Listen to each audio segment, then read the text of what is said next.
Salutations à toutes et à tous, Steve, supporter of Marseille. J'espère que vous allez bien. Si tu es nouveau sur ma chaîne, l'ensemble de mes abonnés, moi-même, te souhaitons la bienvenue. Comme tu as pu le voir dans le titre de la vidéo, je vais revenir à froid sur cette défaite, donc au MPSG pour la 25e journée de Ligue 1. Bon, défaite 3-0, sans appel.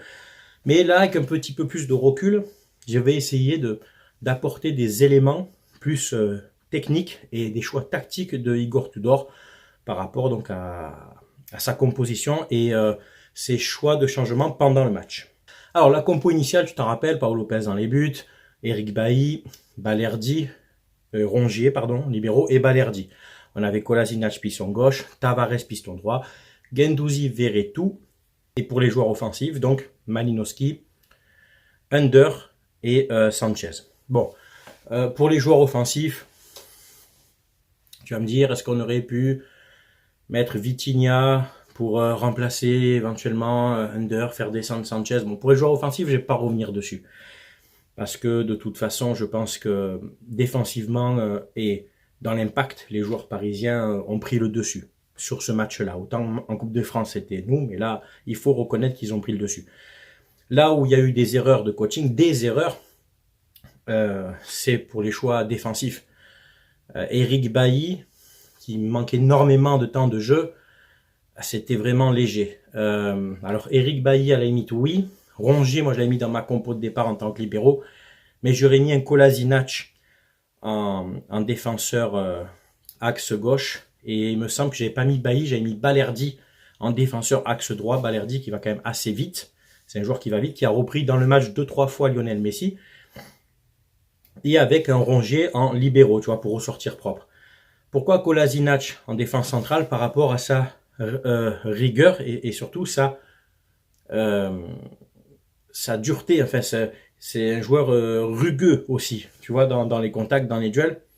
Et en tant que piston gauche, c'est pas un joueur qui peut prendre le couloir et taper des accélérations. Techniquement, il est au point. Il peut, quand il a balle au pied, techniquement, il est plutôt assez juste. D'ailleurs, il a mis des buts.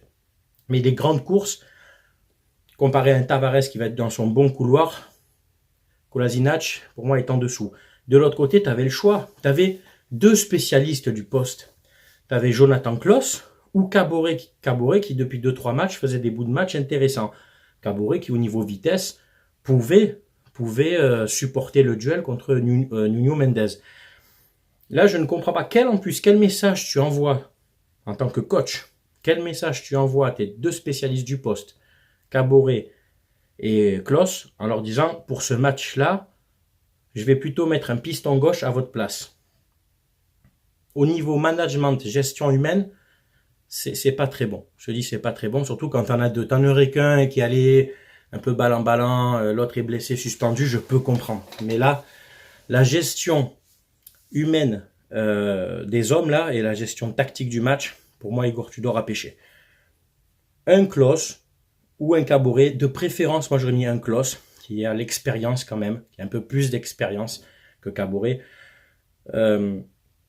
qui apporte des centres beaucoup plus justes que Tavares. Tavares, qui, on se rappelle hein, de cette action, encore moi, elle me hante cette action où Under lui envoie un ballon, c'est une crème en profondeur, Tavares qui a 5 mètres d'avance sur Nuno Mendes, qui tergiverse, alors que c'est un mec qui est capable de frapper du droit et puissamment, hein, à 25 mètres des buts, et là tu rentres dans la surface, tu es à entre 5 et 10 mètres de la cage, et tu tentes pas, tu tergiverses, tu tricotes, tu essayes de revenir sur ton pied gauche, et c'est fini, ça y est, tu as perdu le duel, tu as tué l'action.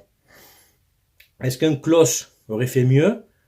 Je pense. Klaus, le match en Coupe de France, il a eu ce genre de ballon, rappelle-toi, dans la profondeur, il a tenté une frappe, sortie par Donnarumma.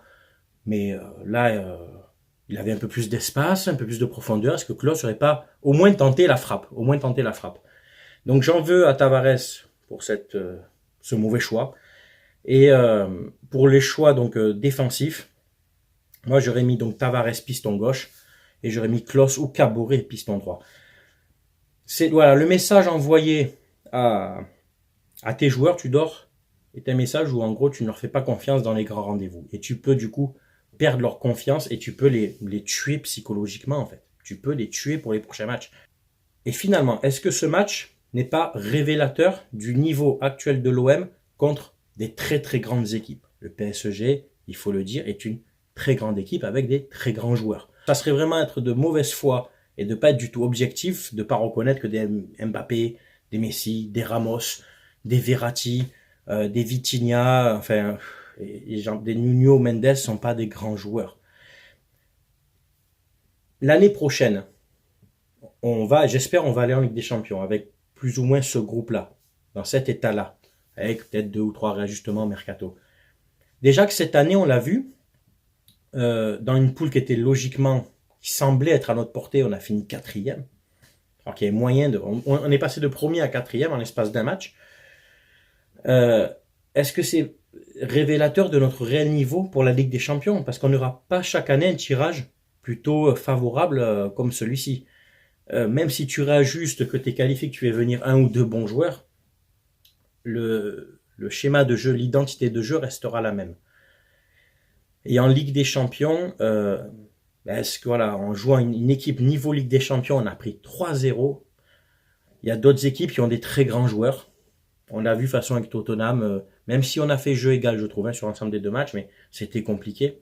Pour moi, Mbappé est meilleur que Harry Kane. Après, il y a un débat, mais pour moi, Mbappé est meilleur qu'Harry Kane. On a vu déjà qu'on a vraiment galéré.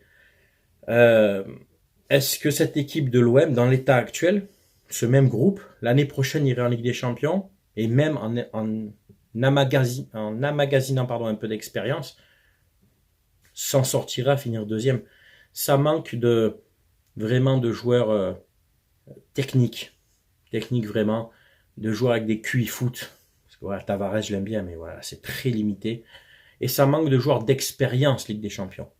Under, Malinowski, c'est des bons joueurs de ballon. Malinowski est un très bon joueur de ballon, mais l'expérience Ligue des Champions. Il n'y a que Sanchez qui l'a réellement dans notre équipe. Mbemba, un petit peu Bailly, quand il jouait au niveau avec Manchester. Mais si je ne dis pas de bêtises, Verretou, qui a joué à un bon niveau en Italie, mais ça manque vraiment de joueurs de niveau Ligue des Champions dans cette équipe. Il va falloir vraiment réajuster. Vitinha, allez, j'ai été dur avec lui, parce que ouais, il loupe une occasion à 5 mètres des buts, mais je suis assez intransigeant pour moi avec les attaquants où tu t'entraînes toute la semaine. Tu as un ballon, c'est un caviar qui te donne. Tu as juste tiré sur le gardien, sur une cage qui fait 2 mètres 70 de haut sur plus de 7 mètres de long, quoi. J'ai du mal. Avec ça, j'ai beaucoup de mal, en fait, de pas être tueur. On va me dire, il vient d'arriver. Écoutez, les gars, non. Il vient d'arriver, mais c'est un joueur professionnel, quand même. C'est un joueur qui a joué déjà peut-être des centaines de matchs. Le championnat est différent, mais rassurez-moi, les dimensions des cages sont les mêmes. Là, c'est peut-être pertinent ce que je viens de te dire, mais les dimensions des cages sont bien les mêmes, les terrains sont bien les mêmes. Un ballon envoyé dans les 5 mètres, quand tu arrives que tu es lancé, ça sera le même genre de course et de ballon que tu joues au Portugal, en France, dans n'importe quel championnat du monde.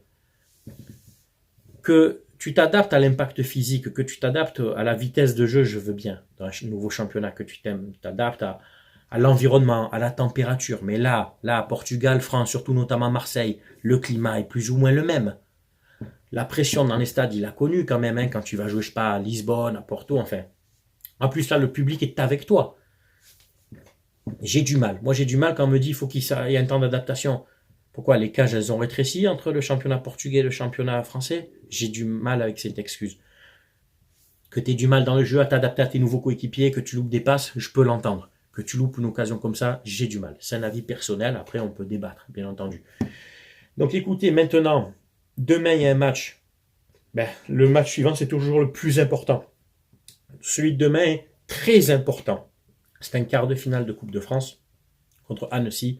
On est logiquement favori. J'espère que les joueurs vont vite relever la tête et se remettre en question et faire le job pour aller chercher cette Coupe de France, puisque tu as éliminé le plus gros morceau. Ça serait quand même couillon extraordinaire de ne pas la gagner, quoi. Donc je crois en cette équipe pour la Coupe de France et je crois en cette équipe pour quand même aller chercher la 2e place. Le titre, les gars, voilà, 8 points d'avance. Sur les confrontations en direct, on a perdu 6 points contre le PSG. Ça se joue à ce niveau-là, tu vois. À moins qu'il y ait un accident qui perde 2-3 matchs d'affilée, mais j'y crois pas trop, et que nous, on fasse encore une belle série, mais ça sera vraiment très compliqué. Donc, 2e place et Coupe de France, je signe direct et ça sera une très belle saison. Voilà, c'est tout pour cette petite analyse, hein. Tu as mon avis donc sur les choix de Tudor, les choix défensifs, les changements tardifs aussi. Pour moi, les changements étaient très tardifs et surtout, il n'a pas changé son plan de jeu. On est rentré à la mi-temps 2-0, on est ressorti des vestiaires avec aucun changement et le plan de jeu, le schéma est exactement le même. Voilà. C'est un bon entraîneur, il a fait des très belles choses avec ce groupe, mais là, dans les grands rendez-vous, j'ai l'impression qu'il gère pas, qu'il maîtrise pas, je sais pas, qu'il est encore peut-être un peu timoré. Moi, personnellement, j'aurais aimé voir un coach qui fasse des changements, mais appuyés, tu vois, des changements nets. Tu peux passer à 4 derrière, j'en sais, tu essayes d'adapter, tu passes à 2 devant. T'es à 2-0, je dirais essaye, hein, à la limite, hein, tu passes à 2 attaquants devant, tu donnes du temps de jeu à Vitinha, tu donnes du temps de jeu à Payet un peu plus tôt dans le match. Comment tu veux que le mec il retrouve de l'allant et, et du jeu en jouant 5-10 minutes un match sur 3? C'est pas possible, quoi. Il y a une gestion humaine avec Tudor qui est très compliquée et qui a son côté positif, mais aussi le revers de la médaille. Attention. Voilà, c'est tout pour cette vidéo. J'espère qu'elle t'a plu. C'est bien entendu à toi de commenter, de donner ton avis, que tu sois supporter de l'OM ou d'une autre équipe. C'est qu'avec moi, on respecte toujours les avis de chacun. Voilà. C'était Steve, supporter of Marseille. Je vous dis à jeudi pour le débrief du quart de finale OM Annecy. D'ici là, portez-vous bien. À très bientôt. Ciao, ciao tout le monde.